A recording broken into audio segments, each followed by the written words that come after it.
मैं आज बात करने वाली हूँ चारू असोपा के बारे में। जी हाँ, चारू असोपा आजकल बहुत चर्चा में है और चर्चा में होने का कारण ये है कि वो ऑनलाइन सूट सेल करती हैं। अब देखो, बिज़नेस हर कोई करता है, ऑनलाइन बिज़नेस हर कोई करता है। चारू ने भी ये ऑनलाइन बिज़नेस का बेड़ा उठाया हुआ है और वो करती हैं, तो इसमें आई थिंक कुछ गलत नहीं है। लेकिन हाँ, अचानक से उनकी एक वीडियो वायरल हो गई और उसके बाद से बहुत सारे खबरें ऐसे फ्लोट करने लगी इंटरनेट पे कि चारू असोपा के दिन इतने बुरे हो गए हैं। अब वो मुंबई छोड़ रही हैं और सूट बेच के अपना गुजारा कर रही हैं। हालांकि चारू असोपा ने खुद भी आके अपने जो उनका एक ब्लॉग चैनल है वहाँ पे सब चीज़ को क्लियर किया है कि देखो, ऐसी कोई बात नहीं है कि मैं बहुत तंगी में हूँ, मैं बहुत गरीबी में हूँ। लेकिन हाँ, ये बात ज़रूर है कि मुंबई मैं छोड़ रही हूँ और उसके पीछे का कारण ये है कि मुंबई में मेरा अपना घर नहीं है और जो मुंबई में रेंट है वो बहुत ज़्यादा है और अभी मैं एक्टिंग कर नहीं रही हूँ। तो मुझे नहीं लगता कि यहाँ रह के जो मैं पैसे रेंट में वेस्ट कर रही हूँ उसको वेस्ट करने से बेहतर है कि मैं जहाँ उनका होम टाउन है जयपुर, आई थिंक राजस्थान में, वहाँ पे मैं अपना घर ले लूँ और उसकी ईएमआई पे करूँ। तो ये भी बहुत अच्छी बात है, इसमें कुछ गलत नहीं है। अब मैंने देखा कि बहुत सारे लोग ने चारू को ट्रोल भी कर रहे हैं, कुछ लोग चारू के सपोर्ट में भी आए हुए हैं। लोग चारू को ट्रोल इसलिए कर रहे हैं कि वो बेचारी बनने का ड्रामा करती है, उसका हर बार का ही ये सीन है, वो हर बार बेचारी बन जाती है और अपनी कन्वीनियंस के हिसाब से अपने पति के साथ वापस आ जाती है। जैसा कि उसके पति के साथ भी आप लोगों को रिलेशन पता ही होगा, क्योंकि बहुत ज़्यादा खबरों में ये लोग रहते हैं, दोनों मियाँ बीवी। राजीव सेन जो कि सुष्मिता सेन के भाई हैं, कभी ये अलग हो जाते हैं, फिर ये कभी एक हो जाते हैं, कभी ये फिर अलग हो जाते हैं, फिर कभी ये एक हो जाते हैं। हालांकि बहुत बार ऐसा हुआ है और अब लोगों को लगता है कि ये सब कुछ ड्रामा है।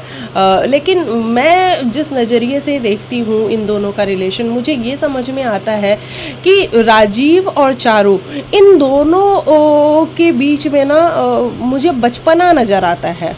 मतलब मैच्योरिटी मुझे नहीं नज़र आती है। राजीव भी है तो वो भी अगर प्यार जताएगा, दिखाएगा तो इतना ओवर दिखाएगा या तो फिर अचानक से ही बिल्कुल गायब हो जाएगा। तो मुझे वो बचपना नज़र आता है, मैच्योरिटी नहीं नज़र आती है और मैच्योरिटी की कमी होने की वजह से ही ये सब कुछ जो केओस हो रहा है वो सब कुछ आई थिंक होता है।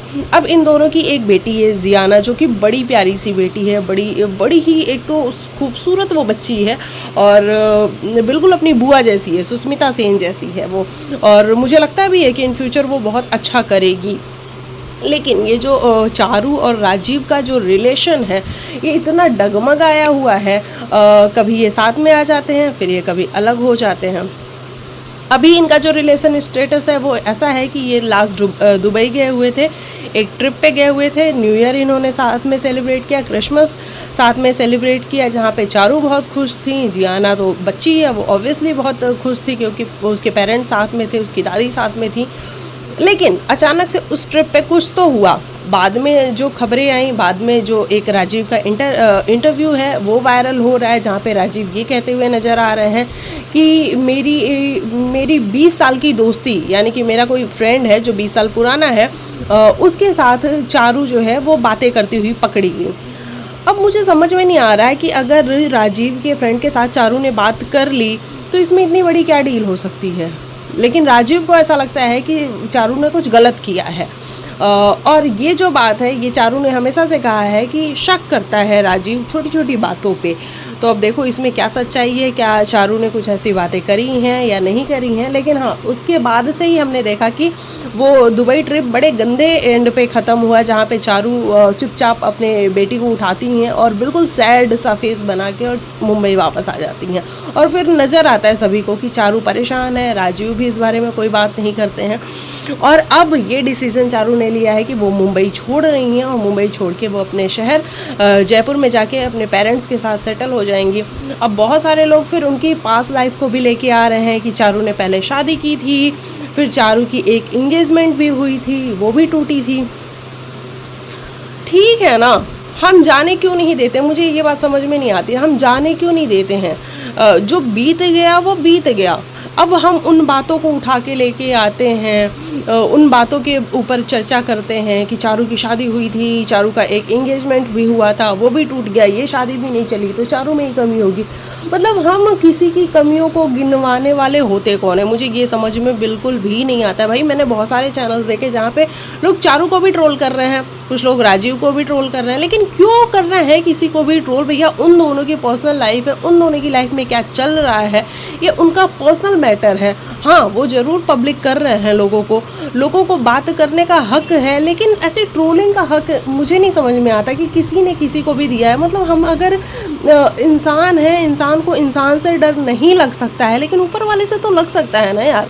हम एक बार ऊपर वाले का तो ख्याल आ सकता है ना कि क्यों दूसरे के मैटर में हमको जाके उनको पास्ट को लेके आना है कि जी उनके पास्ट में तो उसकी एक शादी भी हुई थी, उसका एक एंगेजमेंट भी हुआ था, वो भी टूटा था, अब चारू ये तीसरी शादी कर रही है, चारू ने ये तीसरी शादी की है, ये शादी भी उसकी नहीं चली, तो कमी चारू में है। नहीं, हमें क्यों ही पढ़ना है, मुझे समझ नहीं आता। चंद व्यूज़ के लिए, चंद डॉलर्स के लिए लोग क्यों करते हैं, लेकिन फिर भी लोग करते हैं। मैं यहाँ पे अपना कोई ओपिनियन देने के लिए नहीं बैठी हूँ, बस मुझे उस ट्रोलिंग से थोड़ी सी प्रॉब्लम है कि क्यों करना है, नहीं करना चाहिए मेरे हिसाब से। बाकी लोगों की अपनी अपनी पर्सनल चॉइस है, लोग करते ही हैं ट्रोल, है ना, किसी के कहने से कोई रुकने वाला तो है नहीं। तो ये सारी चीज़ें चल रही हैं। अब फ़िलहाल चारू का स्टेटस जो है वो ये है कि चारू अपने शहर वापस जा रही हैं, और वो इंटरनेट पे हालांकि आके बहुत सैड फेस बना के उन्होंने ये सारी बातें शेयर की कि मैं मुंबई छोड़ना नहीं चाहती, लेकिन मुंबई के खर्चे इतने ज़्यादा हैं कि उन खर्चों को अगर मैं जयपुर में करूँगी तो वहाँ मेरा अपना एक घर हो जाएगा। तो इसमें कुछ गलत बात नहीं है, चारू ने अच्छा डिसीजन लिया है, सही डिसीजन लिया है। और ऑब्वियस ही बात है कि जब चारू अलग रह रही है अपने हस्बैंड से, तो उसको भी अपना एक घर बनाने का पूरा हक है। और अगर वो अपने लिए सोच रही है, अपनी बेटी के लिए सोच रही है, तो ये बिल्कुल अच्छी बात है, बढ़िया बात है, सही बात है। और बस हम भी यही प्रेयर करेंगे कि चारू अपनी जो लाइफ है उसमें खुश रहे, और उसकी एक जो छोटी सी प्यारी सी क्यूट सी बेटी है उसकी वो परवरिश अच्छे से करे, ताकि वो बड़ी होके कुछ अच्छा कर सके लाइफ में अपने। बाकी राजीव की अपनी लाइफ है, राजीव अपने तरीके से अपनी लाइफ सोचेंगे, और अगर फिर ये दोनों साथ में आते हैं तो फिर ये इनका अपना डिसीज़न होगा। हम कौन है, हम तो सिर्फ देख सकते हैं ना, और देख के कुछ लोग बातें कर लेते हैं, कुछ लोग सिर्फ देख के चुप हो जाते हैं। तो हम फिर देखेंगे तो कुछ बात करेंगे उसके विषय में, लेकिन जब ये साथ में आएंगे तब। अभी फ़िलहाल चारू जो है अपनी लाइफ में बहुत मेहनत कर रही है, बहुत कुछ अचीव करना चाह रही है, और भगवान करे कि वो सारी चीज़ें अचीव करे, क्योंकि एक सिंगल पेरेंट के लिए बहुत टफ होता है सब कुछ कर पाना और अपने बच्चे को हैंडल कर पाना, जिस मैच्योरिटी के साथ चारू कर रही है अभी। तो हमें उसको इनकरेज ही करना चाहिए ताकि वो और अच्छे से चीज़ों को कर सके। हमारे एक मोटिवेशन से सामने वाला कितना मोटिवेट होता है ये शायद हमें आइडिया नहीं है, लेकिन अगर आपको पर्सनली किसी ने आके एक मोटिवेशन दे दिया ना, तो आप वाकई में ऐसे बूस्ट हो जाओगे, हाँ यार मैं ये भी कर सकती हूँ, वो भी कर सकती हूँ, ऐसा कर सकती हूँ, वैसा कर सकती हूँ। तो सोचो जब इंटरनेट पे लाखों लोग, हज़ारों लोग आके एक साथ अप्रिशिएट कर रहे हो, तो कितना लोगों के अंदर पॉजिटिविटी आएगी और मोटिवेशन आएगा, और लोग कुछ अच्छा करने की सोचेंगे रेदर देन कुछ गलत करने से। चलिए, ये था मेरा ओपिनियन चारू सोपा को लेकर के। बाकी आप लिखिएगा आपको क्या है कहना। मैं मिलती हूँ नेक्स्ट वीडियो में, और आप मुझे ज़रूर बताइएगा कि आप दूसरा किसके बारे में वीडियो देखना चाहते हैं।